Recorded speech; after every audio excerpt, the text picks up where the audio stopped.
Olá, o Café com TV já está aqui no ar. Eu, Camila Dourado, agradeço pela sua companhia aqui na tela da TV Alterosa. Na edição desta semana vamos trazer uma matéria especial sobre uma nova variedade de café que está surpreendendo pela resistência à ferrugem.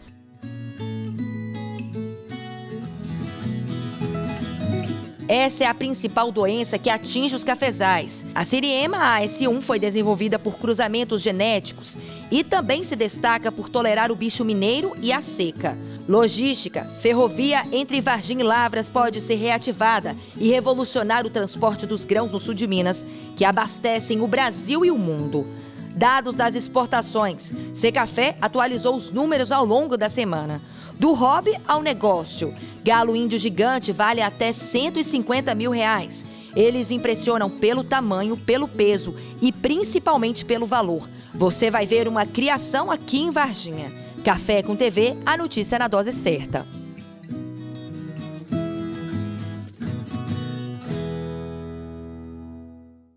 E abrimos a edição desta semana com a matéria especial sobre uma nova variedade de café que está surpreendendo pela resistência à ferrugem, principal doença que atinge os cafezais. Você vai conhecer agora essa nova variedade. A Fundação Procafé em Varginha tem mais de 4 décadas de estudos voltados às variedades, como a Siriema. Um dos resultados mais expressivos é essa variedade criada nos anos 80, que une diferentes características para tornar a lavoura mais resistente. Esse material denominado aqui na Fundação Procafé de Siriema, ele é o cruzamento de duas espécies, que é o arábica, que é a gente mais tradicional cultivado aqui, com outra espécie que é o Coffea racemosa. O objetivo lá atrás era incorporar a resistência ao bicho mineiro, que o Coffea racemosa é resistente ao bicho mineiro. Então cruzou-se essas duas variedades que deu origem a um material resistente ao bicho mineiro. Depois desse material, esse híbrido, ele foi retrocruzado com material de catimor, buscando incorporar resistência à ferrugem. Então hoje nós temos um material resistente à ferrugem, resistente ao bicho mineiro e também, vindo do Coffea racemosa, é um material muito tolerante à seca. A nova cultivar garante resistência tripla: à ferrugem, bicho mineiro e à seca. Nós temos diversas linhagens desse material de Siriema. Então nós temos algumas linhagens que, apesar de super resistência ao bicho mineiro, elas são menos produtivas. Em contrapartida, nós temos outras linhagens extremamente produtivas, que aí produzem igual um café normal, um catucaí, um arara, e que tem uma resistência parcial ou uma resistência total ao bicho mineiro. Então a gente busca esses materiais de resistência total e altamente produtivo. O material tem bom desempenho em todas as regiões cafeeiras, mas é particularmente indicado para as mais quentes.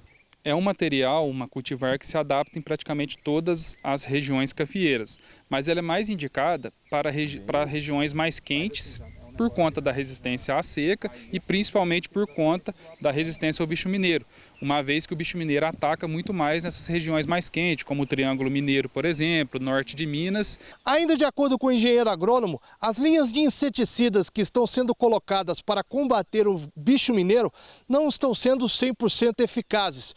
Por isso, a Siriema vem com uma alternativa que vai reduzir o custo do produtor rural e também dar uma boa carga na produção da lavoura. Tem alguma linhagem de Siriema também, como o próprio Siriema S1, é muito interessante para o pequeno produtor, às vezes um produtor de menor nível tecnológico, que é uma cultivar menos exigente. Ele vai precisar fazer menos aplicações de defensivo, menos nutrição, ele vai conseguir uma produtividade média do café. Então é um material aí, tem algumas linhagens destinadas também para aquele pequeno cafeicultor. Ô Lucas, você estava falando também que é importante lembrar o produtor que tem muitos defensivos que hoje em dia já não controlam mais o bicho mineiro. E aí vem a Siriema com essa possibilidade do produtor ter uma proteção a mais na lavoura. Exatamente. Hoje o bicho mineiro é a principal praga do café, por conta da sua disseminação muito grande e principalmente por conta que hoje as principais moléculas de inseticida que a gente tem para o controle do bicho mineiro já não são mais eficientes, ou seja, o bicho mineiro eles já são resistentes a essa maior parte das moléculas. Então é necessário o cafeicultor aliar junto ao controle químico, essas novas cultivares de café resistentes. Então nós temos que colocar o melhoramento genético para aliar contra essa praga, que a gente acredita que para o futuro vai ser a única coisa mais eficiente ainda que o controle químico, que além de alto custo para o cafeicultor, ele é baixo eficiente. E nesse ritmo de manejo, você vai ver agora as informações completas do mercado de café com Lúcio Caldeira.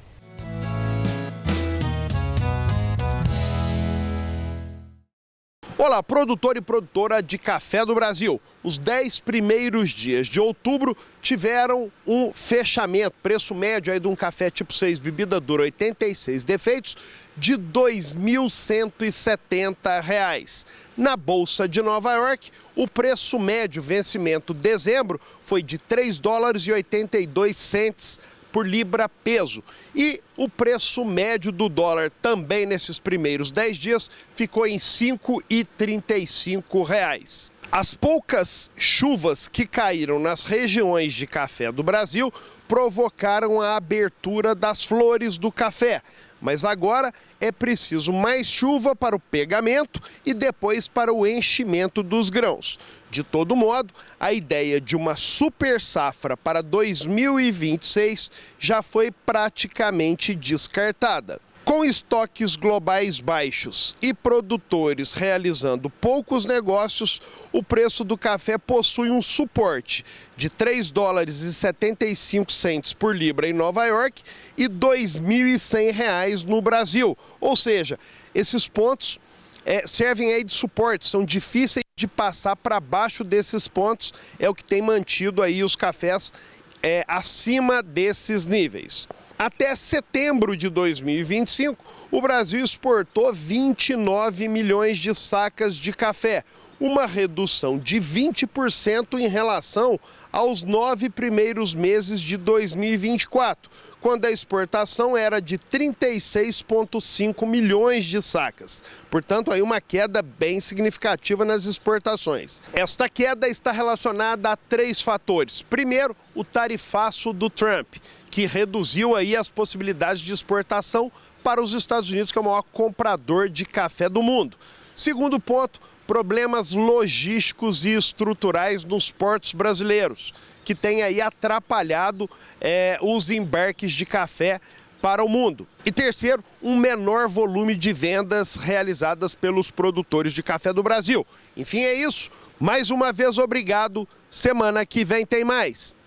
Primeira pausa aqui no Café com TV, mas depois do intervalo vamos trazer os detalhes da ferrovia desativada entre Varginha e Lavras, que pode revolucionar a logística no sul de Minas, reduzindo custos e agilizando o transporte da produção que abastece o Brasil e o mundo, hein?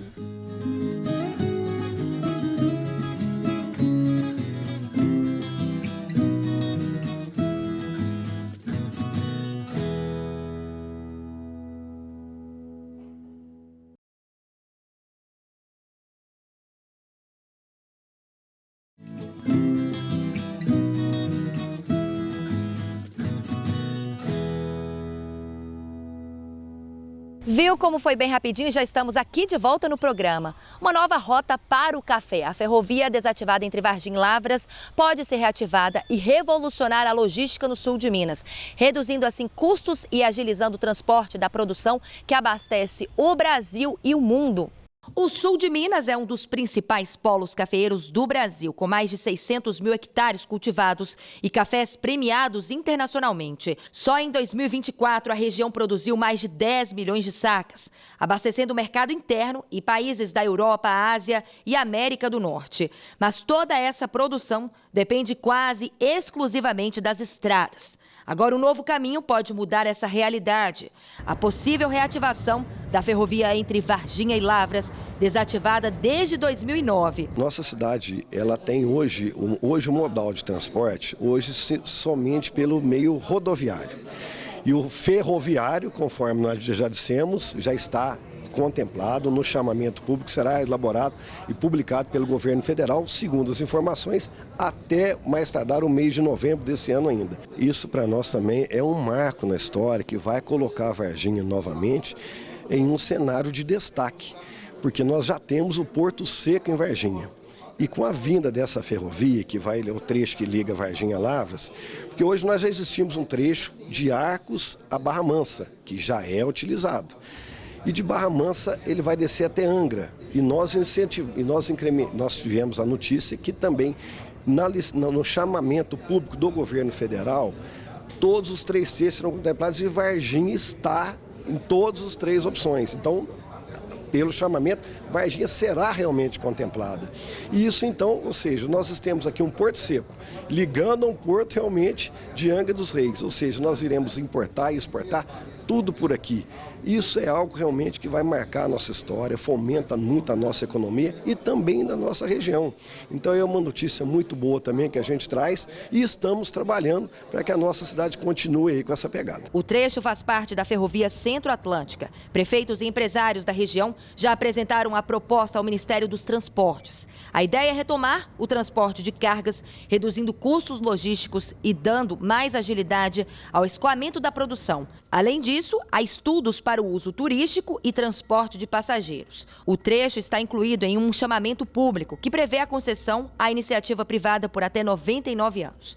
Porém, a reativação exige obras complexas, já que parte dos trilhos foi coberta por asfalto. Ainda assim, para os produtores de café, a volta da ferrovia pode ser um divisor de águas, garantindo mais eficiência e competitividade no mercado global. Varginha passará a ter os 3 modais de transporte e isso, com toda certeza, irá fazer com que o nosso município tenha realmente aí um atrativo maior para a gente receber investimentos. Então é o agro alavancando Varginha, Varginha alavancando o agro. Não sei qual que eu posso dizer. É uma parceria de todo mundo. Ou seja, eu quero que mais uma vez agradecer a todo o poder público, agradecer a todo o empresariado que vem entendendo a nossa mensagem, a todas as pessoas que se dispuseram a um diálogo construtivo. E como eu sempre digo, é o nosso lema da nossa administração, que quando todos participam, tudo se realiza. E em tempos de desafios climáticos e necessidades de maior produtividade no campo, produtores rurais de todo o Brasil têm buscado soluções eficazes e sustentáveis para melhorar o rendimento das lavouras. Uma dessas soluções é a Provaso, uma inovação que vem ganhando destaque por transformar o manejo do solo e impulsionar uma agricultura cada vez mais saudável e produtiva. A Provaso atua diretamente na estrutura e na biologia do solo, promovendo o melhor aproveitamento de nutrientes, aumento de atividade microbiana e maior retenção de água, fatores fundamentais para o desenvolvimento equilibrado das plantas. Com isso, o agricultor colhe mais e com maior qualidade, ao mesmo tempo em que fortalece a saúde do solo a longo prazo. Além dos resultados no campo, outro ponto que chama a atenção é o cuidado com o processo produtivo. Acompanhe de perto como é feita a produção da Provaso, desde a colheita dos insumos até o desenvolvimento da fórmula final.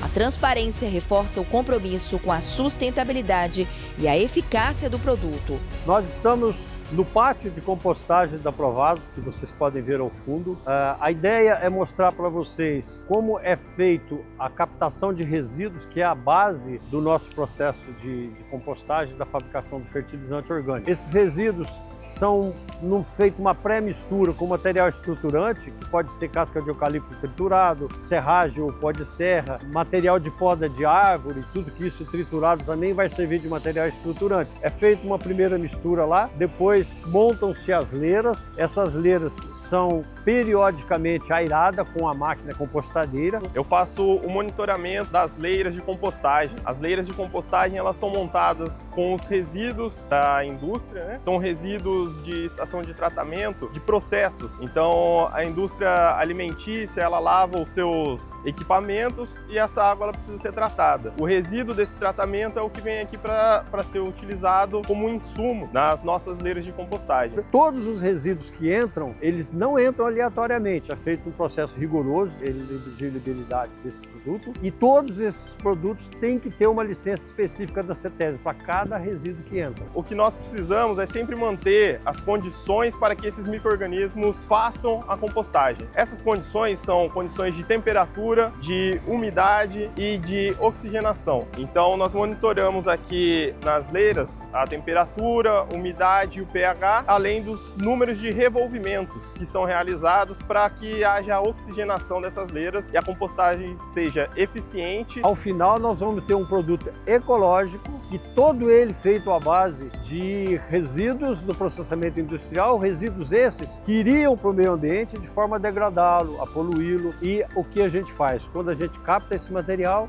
nós transformamos num produto. Esse produto, sim, vai para o meio ambiente, só que de forma a recuperar a capacidade do solo de produzir, de fornecer nutrientes para as plantas. Diante de todos esses benefícios, a Provaso Linha Prêmio é referência. A Rafaela, consultora de vendas e estudante de agronomia, explica um pouco melhor.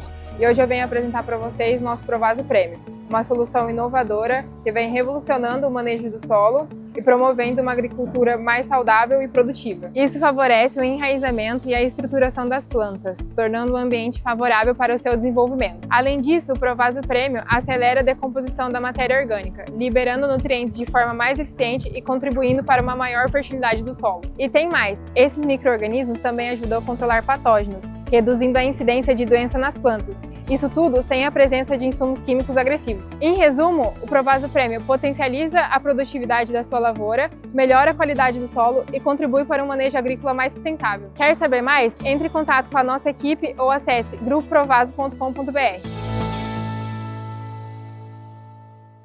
E ao longo da semana, o Secafé atualizou os dados das exportações de café para o mundo. O último levantamento do Secafé mostra que os exportadores brasileiros do grão ainda seguem acumulando prejuízos após gargalos na logística e também pela defasagem na infraestrutura portuária do país. No mês de agosto, o prejuízo foi de 5,9 milhões de reais, com armazenagens consideradas adicionais. O não embarque desse volume, ainda de acordo com o Secafé, impediu que o Brasil recebesse mais de 1 bilhão e 205 milhões de reais como receita cambial nas transações ainda no mês de agosto.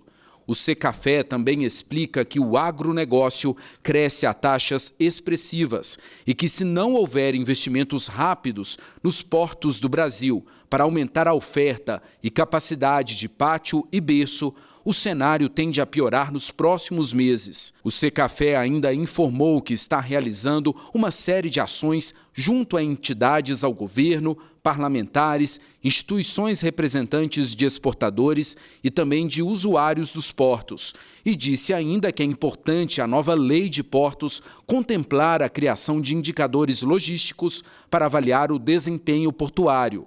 Em agosto de 2025, 50% dos navios, ou 168, de um total de 335 embarcações, tiveram atrasos ou alteração de escalas nos principais portos aqui do Brasil. Mais uma pausa aqui no Café com TV e já já você vai ver uma matéria interessante sobre a criação de galo índio gigante no sul de Minas. Do hobby ao negócio. O galo pode valer até 150 mil reais. Não saia daí porque te conto todos os detalhes de uma criação aqui em Varginha, hein?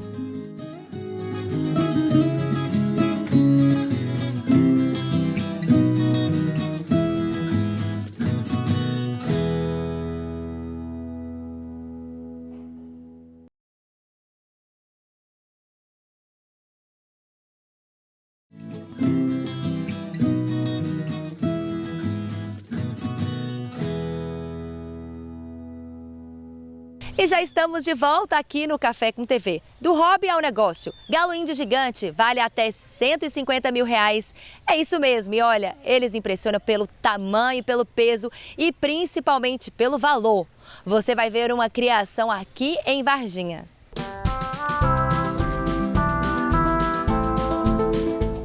O galo índio gigante é uma raça de galinha doméstica desenvolvida no Brasil, originária de Minas Gerais e Goiás, criada a partir do cruzamento de galos de rinha, como o chamo e o malai, com galinhas caipira. Essa raça é uma das maiores e mais pesadas do mundo, destacando especialmente pela altura. Seu Paulo começou com o filho a produzir galhos índios nessa fazenda em Varginha e hoje vende para o Brasil inteiro. São uns 12 anos atrás, um menino meu, o caçula, viu as reportagens, resolveu a criar. Aí comprou na época uma dúzia de ovo de fora e começou a criar, entendeu? Aí foi renovando, foi fazendo o plantel dele e hoje está aí. Além da variedade padrão, surgiram outras dentro da raça índio gigante, que podem ter plumagem, face, pernas, crista e barbelas totalmente pretas ou até mesmo com aparência de cabeça redonda. A altura é um diferencial e o galo se destaca pela imponência e respeito com outras aves. Então, ele tem sim o tamanho, né, que chega a medir aí do bico até na unha dele, às vezes 1,20 m, 1,25 m de altura, de comprimento. E é um galo, ele é bom, ele fala índio, mas não é um galo mansinho, não é?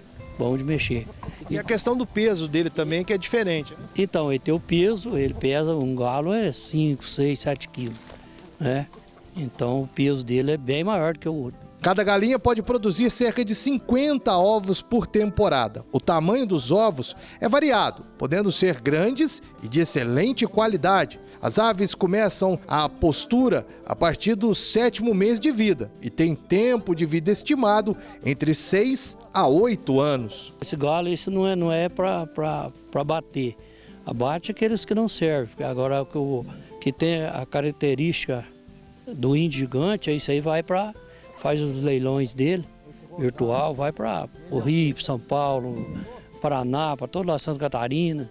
Então eles usam isso aí mais para hobby, é igual a criação de cavalo. Galos de boa linhagem podem atingir valores expressivos no mercado, especialmente quando mantidos em criadouros especializados, sendo procurados por colecionadores e criadores de todo o país. Um galo bom mesmo aí é na faixa de 10 mil, 15 por aí.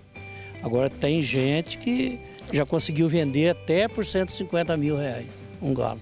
No caso de vocês aqui? Não, nós aqui, você demora muito tempo para você entrar no mercado, né?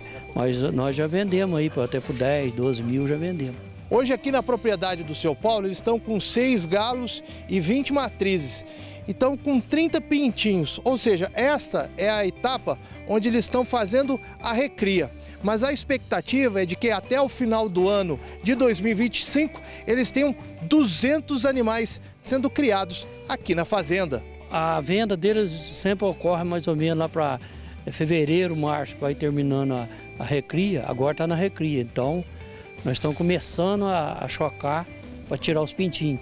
A gente cria uma faixa aí de 200, 250 filhotes, para depois apurar no final e ver o que sobrou. E às vezes sai aí uns 100 frango bom, o resto é meia boca. É aí que acaba sendo vendido aqui mesmo na região. É igual um cara falou, você tirar o Neymar aí é difícil. Então quando tira, vende bem vendido.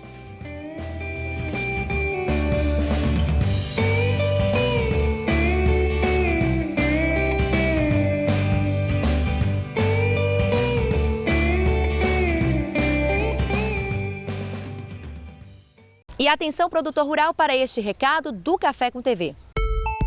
A sua saúde merece o melhor e o seu bolso também. Na Natus Pharma você encontra medicamentos genéricos dos laboratórios Medley e Geolab com condições especiais. É a união da economia que você precisa com a qualidade que você confia. Chega de pagar caro. Venha para a Natus Pharma e comprove. Genérico é aqui. E você ainda parcela suas compras em até 6 vezes sem juros no cartão. Natus Pharma, a farmácia que faz a diferença. E você aí já reparou naquela terra soltinha que fica em volta dos formigueiros? Então, ela pode parecer comum, mas é um verdadeiro tesouro para quem gosta de plantar. Veja só as dicas na reportagem. Durante a construção do formigueiro, as formigas mexem muito no solo. Elas cavam, carregam folhas e trazem matéria orgânica de camadas mais fundas. Isso deixa a terra mais rica em nutrientes. Eu vou mostrar para vocês como preparar um substrato com terra de formigueiro para você produzir qualquer tipo de muda. A terra de formigueiro é uma terra pobre, porque ela é do subsolo, porém é uma terra pura, que não tem semente de ervas daninhas. Como ela é pobre, a gente vai enriquecer essa terra de formigueiro com humus de minhoca e farinha de osso. A quantidade que eu vou usar é 3:1, né? 3 partes de terra de formigueiro, 1 de humus de minhoca e farinha de osso. Além disso, essa terra fica mais fofinha, com mais ar e umidade. Isso ajuda as raízes das plantas a crescerem melhor. Muitos agricultores e jardineiros já usam essa terra como adubo natural. E o melhor, ela é de graça. Agora vamos aproveitar essas caixinhas de suco, né, e de leite, né, para encher com esse substrato, para em seguida colocar a muda que você quiser. Aqui nós vamos fazer muda de hortaliça, mudas de couve. Que aí para transplantar para o local definitivo, ela vai estar uma mudinha bem sadia e já bem pegadinha aqui nesse recipiente. Bem, agora, gente, eu vou retirar uma muda desse pezinho de couve, né, que a gente fala uma estaca, né, que é um brotinho que a gente deixa crescer no pé de couve aqui, ó, e depois a gente retira para usar como muda. O passo a passo é simples. Retirar a estaca da couve, plantar no substrato e cuidar da rega. Vou retirar. Ó, esse já está até com raiz, que beleza, ó. E vou plantar aqui no meu substrato que eu preparei lá com terra de formigueiro. Vou tirar o excesso de raiz e vou plantar aqui, ó. Muito simples, ó. Só furar um buraquinho.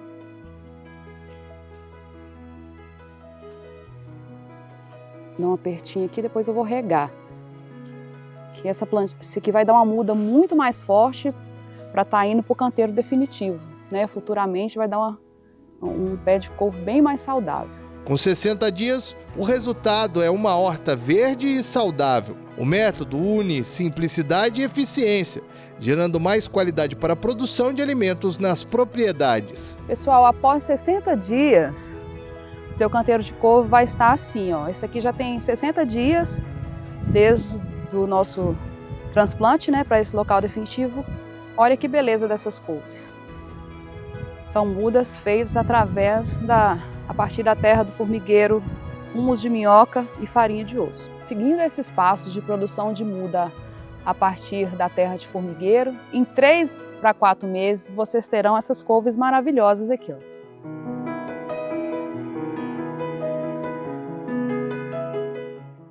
Seguimos para mais um intervalo e na volta vamos trazer uma nova tecnologia capaz de identificar resíduos de agrotóxicos no pólen da laranjeira, uma parte essencial para a polinização e a saúde das abelhas.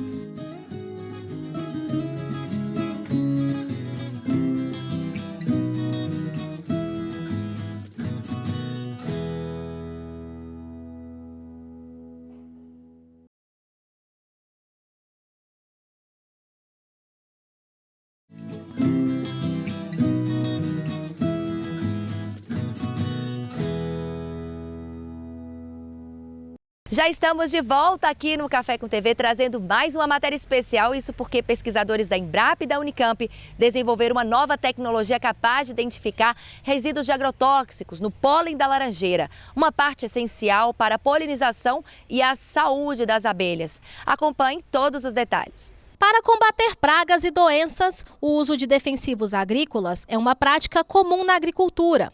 Mas a exposição a esses produtos, principalmente para polinizadores como as abelhas, preocupa pesquisadores. No Brasil, o maior produtor de laranja do mundo, cientistas da Embrapa e da Unicamp desenvolveram uma nova tecnologia, um método de baixo custo e alta precisão, capaz de identificar resíduos de agrotóxicos em uma parte muito importante da flor da laranjeira, o pólen. O novo método consegue analisar pequenas quantidades de pólen, usando muito menos produtos químicos que os procedimentos tradicionais. Isso significa que os laboratórios podem fazer testes mais rápidos, com menor custo e menor impacto ambiental, ao mesmo tempo em que mantém a confiabilidade dos resultados. Nesse projeto, nós desenvolvemos um método para determinar resíduos de agrotóxicos em amostras de pólen, porque o pólen ele é também utilizado para consumo humano e também os polinizadores, como abelhas, também visitam as flores e se o pólen estiver contaminado com resíduos de agrotóxicos pode causar efeitos adversos à saúde dessas abelhas. De acordo com os pesquisadores responsáveis pelos estudos conduzidos na Embrapa, a análise do pólen é importante tanto para entender os impactos desses pesticidas sobre as abelhas, quanto para avaliar os possíveis riscos à saúde humana, uma vez que esse produto também é consumido como suplemento alimentar. Os resíduos de agrotóxicos, eles podem causar efeitos adversos à saúde humana, né? Uma vez que o pólen também pode ser consumido como alimento. Aos polinizadores, né, causando efeitos, até mortalidade das abelhas. Elas podem perder também o senso de direção. Então, o objetivo desse estudo é verificar se o modo de aplicação que está sendo realizado no campo deixa ou não resíduos nessa matriz. O método mais utilizado mundialmente para preparo de amostra é denominado Catchers. Esse método é o método padrão, né, como eu disse, usa 10 gramas de amostra. Como o pólen, a quantidade produzida na planta é muito pequena, então a gente teve que adaptar o método existente para essa pequena quantidade de amostra. Então a gente diminuiu de 10 gramas para 100 miligramas de amostra, o que também é uma vantagem, porque utiliza muito menos material, né? Reagentes e solventes que são importados e de altíssima pureza e tem um custo bastante elevado. E a vantagem é que a gente manteve uma detectabilidade altíssima, adequada para esse tipo de estudo, e ao mesmo tempo produz uma quantidade muito pequena de resíduos. Então, para o laboratório, isso é muito interessante porque está em consonância com a química verde, que são métodos mais sustentáveis.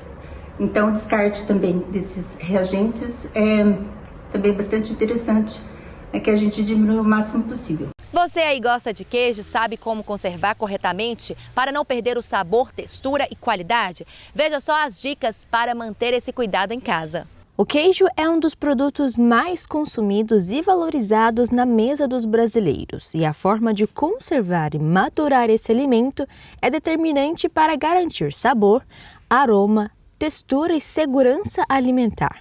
Em casa, práticas simples podem ajudar o consumidor a prolongar a vida útil do produto, manter as características originais e até intensificar o sabor ao longo do tempo.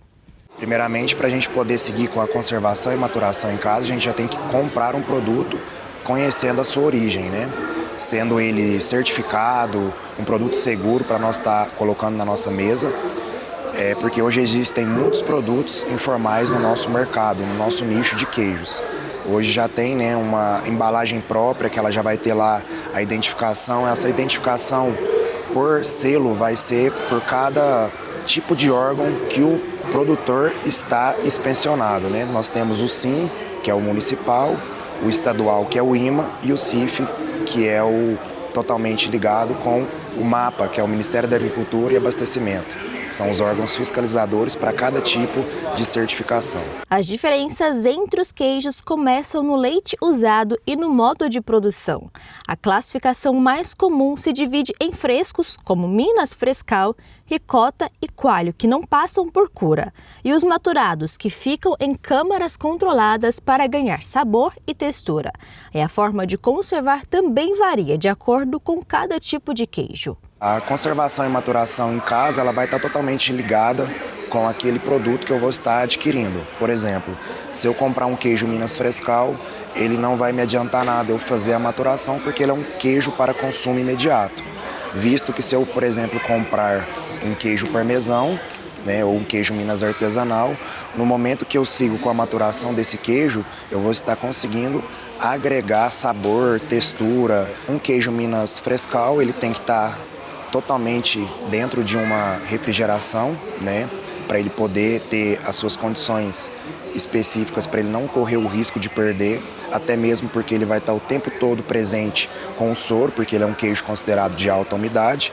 Então esse soro, se ficar em contato com o queijo por vários dias, ele pode também estar trazendo malefícios para o meu produto. Então eu tenho que estar o tempo todo segregando esse soro e estar o tempo todo cuidando dele na geladeira para ele não ter o risco de ser, mudar a sua composição sensorial em função dessa forma de armazenar na geladeira. Visto que o queijo Minas artesanal, eu posso estar maturando ele e aqueles maturadores que tem aí no mercado para comprar, existem aí aquelas tábuas que tem uma espécie de tipo de pão, né, aquela que coloca para realmente tampar, para não ter acesso de mosquitos, para estar pousando no meu alimento, e escolher na sua casa um ambiente mais fresco, arejado, para também não interferir na qualidade final ao longo da maturação. Se você adquirir ele no próprio fabricante, já embalado a vácuo, aí as condições para você armazenar vai ser já diretamente na refrigeração. Se você comprar ele em uma outra embalagem, por exemplo, num papel manteiga, você já pode mantê-lo em uma temperatura ambiente de um lugar mais fresco e arejado da sua casa. Segundo o instrutor, maturar queijos em casa pode ser seguro quando são seguidos cuidados básicos de higiene. A forma de maturação e conservação de queijos em casa, ela tem totalmente a possibilidade de ser feita de forma segura, desde que você respeite, as condições higiênicas do seu espaço onde você vai estar manipulando e conservando o seu produto, no processo de maturação. O recipiente que você vai utilizar também tem que estar higienizado, sanitizado, para você garantir que esse produto vai passar por esse processo de forma efetiva para você estar conseguindo consumir ele de forma adequada. Essa questão, quando apresenta um mofo já na parte do queijo, onde muitas pessoas confundem que se eu só retirar aquela parte e conseguir seguir da degustação ou o consumo do produto, está seguro. Mas não. Uma vez que ele apresenta uma determinada presença de mofo, todo o meu produto já está enraizado, entre aspas, com essa presença de mofos. Porém, eu não consigo determinar como ela está ali aparentemente na casca. Porém, todo o meu queijo vai ter recebido essa presença de contaminação. Os queijos artesanais de casca florida, eles são totalmente produzidos para esse fim. Ele já é um tipo de mofo totalmente apto para a gente poder consumir, ele não vai trazer nenhum risco, então ele é um tipo de mofo benéfico para nossa saúde e não vai nem oferecer nenhum tipo de risco para nós consumidores. A recomendação é nunca armazenar o queijo fora de uma embalagem, já que isso compromete o sabor e a qualidade do produto. Outra orientação importante é sempre verificar a validade do queijo no rótulo, pois cada tipo de queijo tem um tempo de consumo adequado para garantir a segurança alimentar. Para conservar melhor o queijo em casa, o instrutor recomenda usar recipientes limpos, evitar deixá-lo exposto na geladeira e não armazenar na porta, onde há maior variação de temperatura, além de evitar o contato com outros alimentos, garantindo assim qualidade e sabor. Os erros mais comuns encontrados no processo de maturação e conservação em casa está justamente, por exemplo, armazenar na geladeira, Às vezes coloca o produto ali de forma exposta. Uma forma que a gente pode estar utilizando é envolver o queijo em um pano de prato totalmente limpo, higienizado. E uma vez que eu vou estar cobrindo esse produto, ele não vai estar tendo a troca de calor, de umidade com a minha geladeira, e isso vai facilitar com que ele não resseque e trinca a casca. Muitas pessoas também trabalham envolver o produto num pano de prato, colocar dentro de uma vasilha e tampar, até mesmo para ele não ter essa troca tão agressiva e atrapalhar essa evolução nas etapas de maturação do nosso produto. E o ideal também é que seja uma geladeira específica para esse produto, visto que a maioria das vezes tem lá um refrigerante, uma verdura, uma carne. Então, utensílios para maturar tem que ser específicos para esse fim, para eu não ter risco também de pegar um sabor ou um odor de um outro produto que está no mesmo ambiente de maturação. E agora o recado é da Ruralmac, que entende de inovação e tecnologia.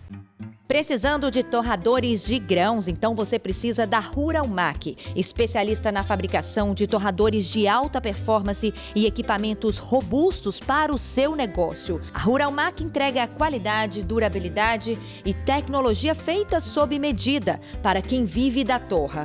A Ruralmac é especializada na fabricação de torradores de grãos e equipamentos, trazendo o que há de melhor no mercado para o seu negócio. São torradores de última geração com tecnologia de ponta e durabilidade. Equipamentos para pequenas, médias e grandes empresas. Fale com um dos nossos especialistas pelo telefone 033 99926 0698. Ruralmac atendendo no Brasil e com entregas também no exterior. Fabricação própria, assistência garantida e aquele atendimento parceiro que você precisa. Então entre em contato com 033 99926 0698. Última pausa aqui no Café com TV, mas não saia daí porque tem mais informações importantes sobre o agronegócio.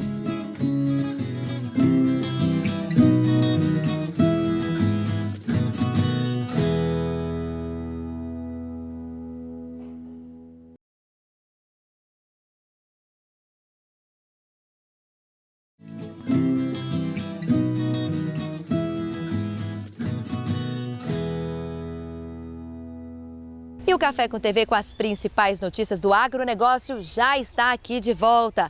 Agora vamos falar de saúde com SPA Saúde para você e toda a sua família. Outubro Rosa é o mês de conscientização sobre o câncer de mama, o mais comum entre as mulheres. O SPA Saúde preparou uma campanha especial para reforçar a importância da prevenção e do diagnóstico precoce.